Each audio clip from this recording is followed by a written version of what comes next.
Okay guys, the Korean War. The Korean War was a former colony of Japan. When Japan lost World War II, of course, the colonies are going to be split up.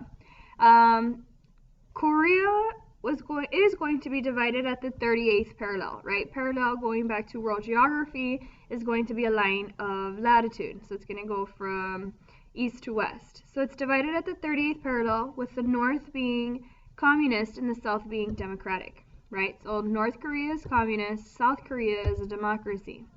Stalin felt the United States would not care enough to be involved in Korea. North Korea ends up attacking South Korea, and the United States had to send troops to South Korea to resist aggression, kind of, to protect that democratic nation. So here you're going to have June 1950, where North Korea troops invade South Korea and capture the capital of Seoul. And they're able to extend it all the way into this part of South Korea. So North Koreans push South Koreans and United Nations troops south to the perimeter of Busan.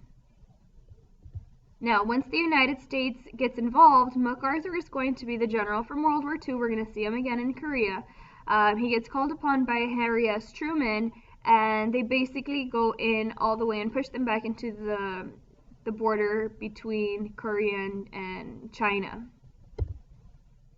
So then North Korea is going to push back, and then it's going to end up back at the 38th parallel. So November 1950 to January 1951, the Chinese intervene and force the United Nations troops to retreat across the 38th parallel. So in the end, it's just going to balance out. Now, there is a controversy, the Truman-MacArthur controversy. It says Truman sent Douglas MacArthur to Korea. We know that.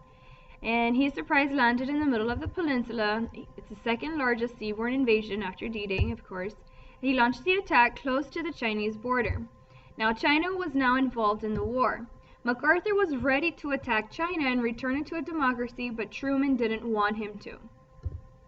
Truman relieved MacArthur from his duties. So basically, MacArthur wanted to attack China.